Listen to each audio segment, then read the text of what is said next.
a process of building. The rock is built up of atoms.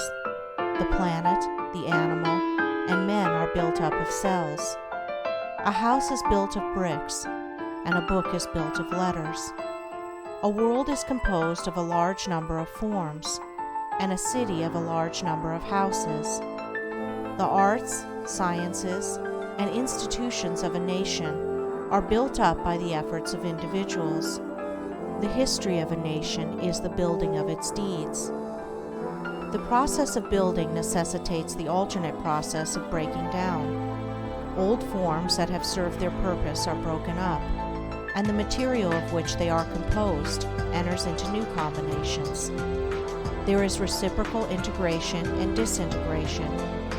In all compounded bodies, old cells are ceaselessly being broken up, and new cells are formed to take their place.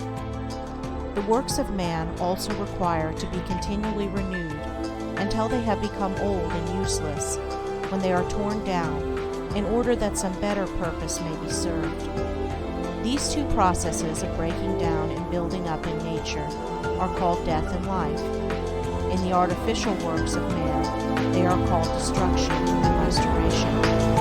This dual process, which obtains universally in things visible, also obtains universally in things invisible. As a body is built of cells and a house of bricks, so a man's mind is built of thoughts.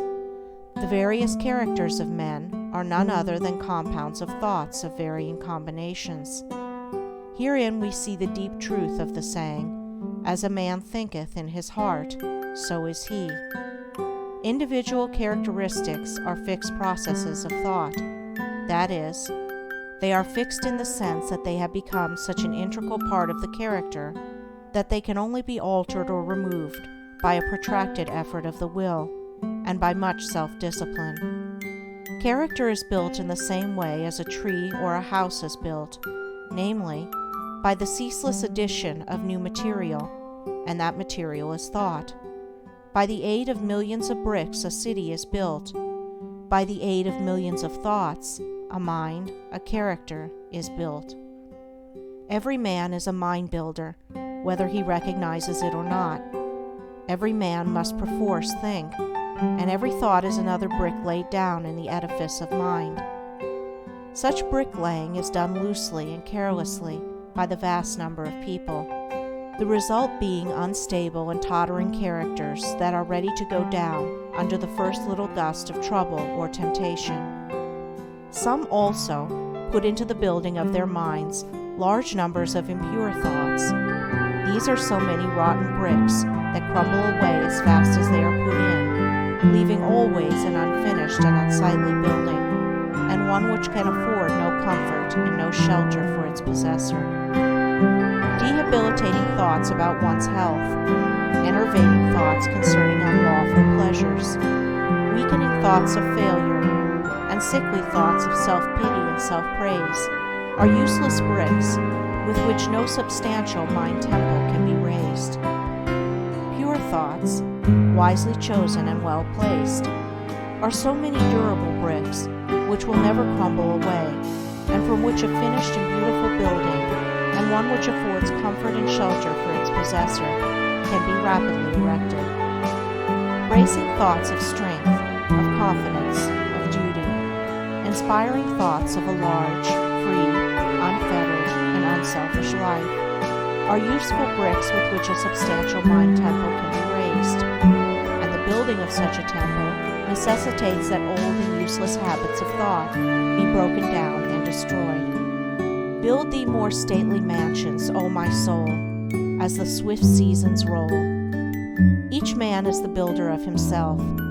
If he is the occupant of a jerry-built hovel of a mind that lets in the rains of many troubles, and through which blow the keen winds of oft-reoccurring disappointments, let him get to work to build a more noble mansion, which will afford him better protection against those mental elements. Trying to weakly shift the responsibility for his jerry-building onto the devil, or his forefathers, or anything or anybody but himself, will neither add to his comfort nor help him to build a better habitation. When he wakes up to a sense of his responsibility and the approximate estimate of his power, then he will commence to build like a true workman, and will produce a symmetrical and finished character that will endure and be cherished by posterity, and which, while affording a never-failing protection for himself, will continue to give shelter to many a struggling one when he has passed away. The whole visible universe is framed on a few mathematical principles. All the wonderful works of man in the material world have been brought about by the rigid observance of a few underlying principles. And all that there is to the making of a successful, happy, and beautiful life is the knowledge and application of a few simple root principles. If a man is to erect a building that is to resist the fiercest storms, he must build it on a simple mathematical principle, or law, such as the square or the circle. If he ignores this, his edifice will topple down even before it is finished. Likewise, if a man is to build up a successful, strong, and exemplary life, a life that will stoutly resist the fiercest storms of adversity and temptation, it must be framed on a few simple, undeviating moral principles.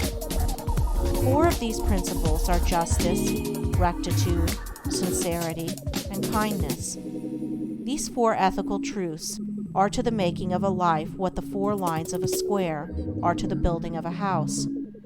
If a man ignores them and thinks to obtain success and happiness and peace by injustice, trickery, and selfishness, he is in the position of a builder who imagines he can build a strong and durable habitation while ignoring the relative arrangement of mathematical lines, and he will, in the end, obtain only disappointment and failure.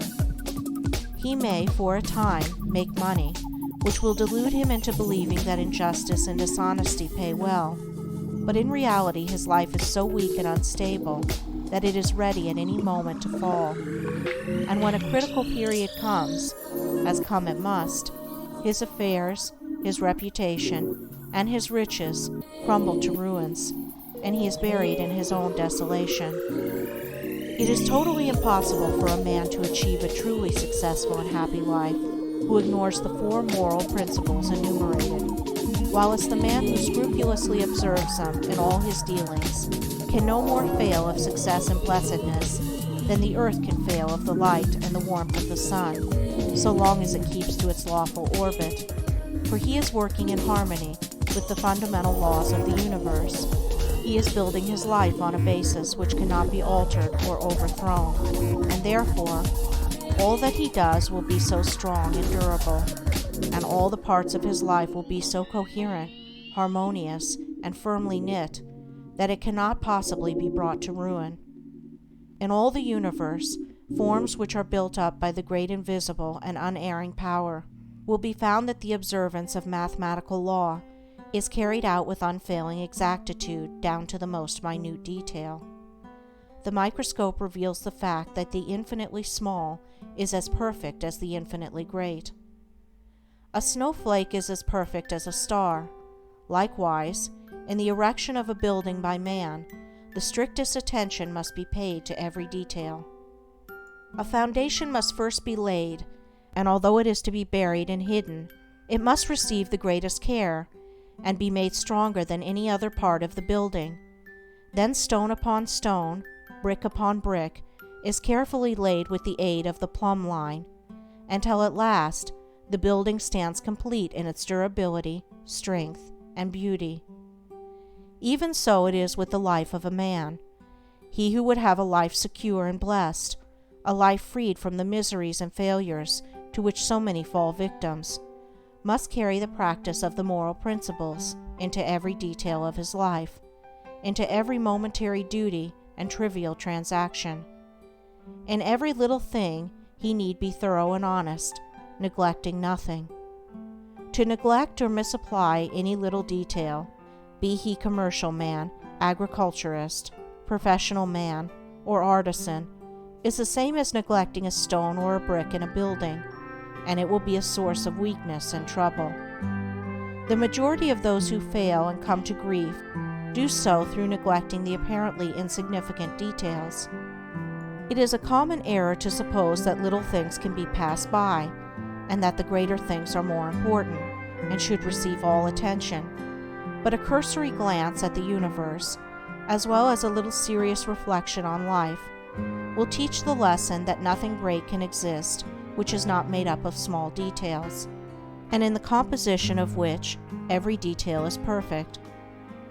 He who adopts the four ethical principles as the law and base of his life, who raises the edifice of character upon them, who in his thoughts and words and actions does not wander from them, whose every duty and every passing transaction is performed in strict accordance with their exactions, such a man, laying down the hidden foundation of integrity of heart securely and strongly, cannot fail to raise up a structure which shall bring him honor, and he is building a temple in which he can repose in peace and blessedness, even the strong and beautiful temple of his life.